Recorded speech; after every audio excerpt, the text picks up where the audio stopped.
Welcome back into the Cannes Film Festival 2023 Parallel Challenge here on Fantasy Film Ball. We are your hosts, Matt and Arnaud. That means we are watching an equivalent film to all 21 competition titles at Cannes this year. So in this video, we'll be doing The American Friend and Perfect Days by German auteur Wim Wenders. Wenders is one of the most versatile filmmakers in the world. He does it all, and he has been doing it all ever since 1970. So he's been actively working and reinventing the form for over 50 years now. Some of his most famous and well-regarded works are the road movie trilogy, which includes Alice in the Cities, The Wrong Move, and Kings of the Road, as well as Wings of Desire. Of course, his most famous film by far is Paris, Texas, for which he won the Palme d'Or in 1984. This film is commonly seen as one of the greatest American movies of all time. He's been consistently making these films for 50 years,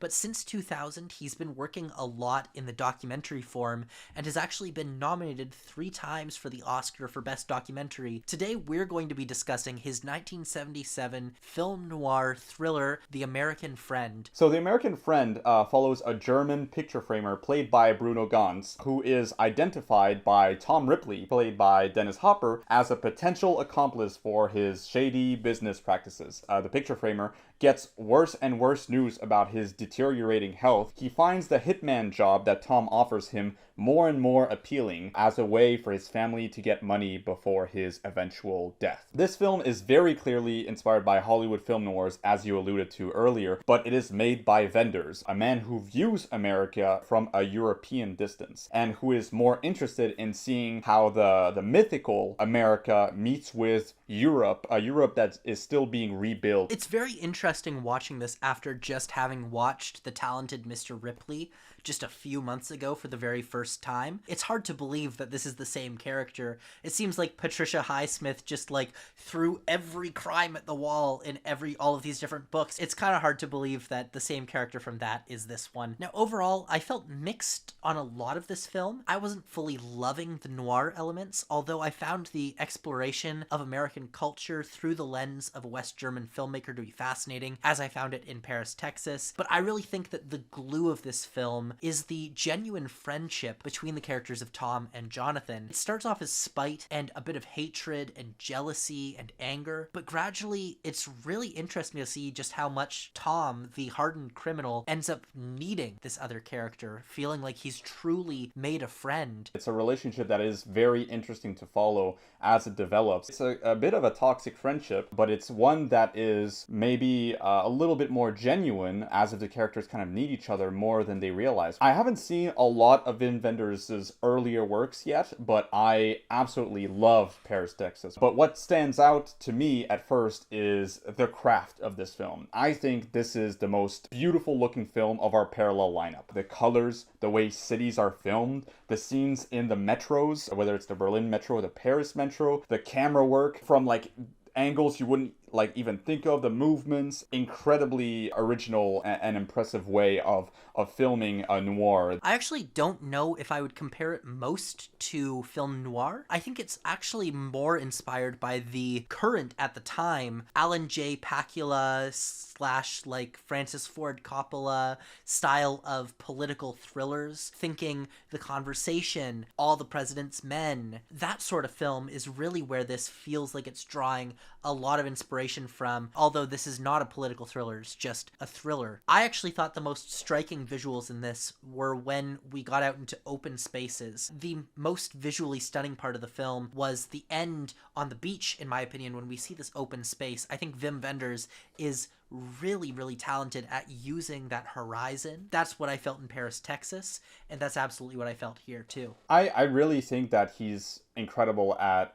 filming cities too, at least from what I've seen from him so far. Berlin doesn't look the same in real life than it does in a Wim Wenders film. Watch Wings of Desire, because the way he films Berlin in that film is incredible. incredible. I also want to highlight Bruno Ganz, who I think is absolutely extraordinary in this film. Here, he is playing something a lot more subdued, a lot more simple, and I think his presence really makes the film what it is. I think he's incredibly convincing as this slightly kind of cynical everyman that gets riled up in something sinister, making every wrong decision along the way. Dennis Hopper is also really worth highlighting as this kind of conniving, sociopathic man that also has something very human about him, as if he's still longing for a social connection. I found it to be a very suspenseful film with a sense of international intrigue rarely seen in auteur films. I think Wenders really has a knack for these kind of cross-cultural intrigue, but also just like the simple thriller kind of scenes. The first hitman job that Bruno Ganz is tasked to do, he does it in like all the wrong kind of amateurish ways, and it makes the scene all the more suspenseful as you're like, oh my god, like, is he gonna get caught red-handed?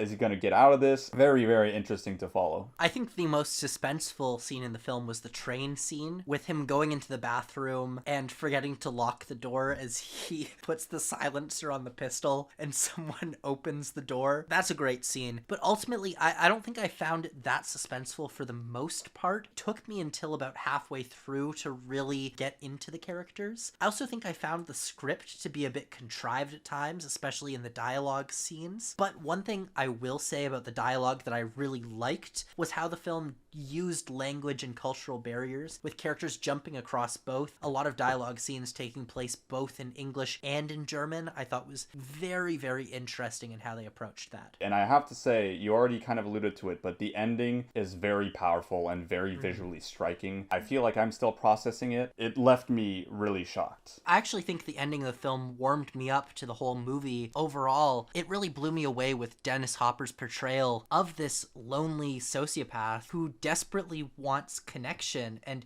in some twisted way he turned this really fucked up scenario into this friendship in his mind. I didn't expect to feel so moved at the end watching Dennis Hopper's character just weeping. I thought it was just a stunning ending. Let's talk about his new film, Perfect Days. So we don't know too much about this film yet, but we know that it's a drama following a toilet cleaner in Tokyo as he goes through his day-to-day and talks to people along the way. I believe this is Wim Wenders' first film in Japan and in Japanese. It reminds me how Werner Herzog kind of took a trip to Japan in 2019 to make Family Romance LLC. So here, this is the Wim Wenders' trip to Japan. Apparently, Wenders went to Japan and was so impressed and inspired by their modern, colorful toilets that he wanted to use them for an upcoming film. I didn't know you could be inspired by toilets to write a feature film, but here we go. It sounds to me a bit like a Japanese Patterson, and a trailer was recently released for this film, and oh my god, it looks gorgeous. Some of the most striking sunsets I've seen in a while. The trailer is incredible. Just the use of the Lou Reed song. Oh my god. We hear that song in trailers so much, but it's special here. It looks so sensitive, so moving, so simple and yet beautiful. We've seen so much of Wim Wenders idolizing American culture in his early films, sort of aping on the myth of what America means to the world, and now it's interesting to see him look to the east. So I'm really interested to see what his take on Japan will look like, and it certainly looks like a very sensitive, very beautiful film. I've been on the lookout for this year's EO. By that I mean, the international kind of aging auteur who returns to Cannes after a long hiatus with an unexpected film and surprises us all with something wildly original and fresh. I think this could be that, and I think it could win a prize at Cannes. Right now, I'm betting on actor. This seems a bit like a juicy role without being overly acted, which is probably the kind of role that Cannes likes. Something that's not too over the top, but something that's not too subtle either. Of note, this could be either Japan or Germany's Oscar submission, although both countries have their fair share of competition. Japan with Hayao Miyazaki's animated film How Do You Live, and the Koreeda film, among maybe other films, and Germany with notably Christian Petzold's Grand Prix winner at Berlin, Afire. Thank you so much for joining us for today's episode of the Cannes Parallel Challenge. Make sure you subscribe so that you can stay updated with all of our updates for the Cannes Film Festival this year. And make sure you come back because we're going to be wrapping up this challenge and giving our awards out very, very soon. Thank you so much for watching. and we'll see you next time.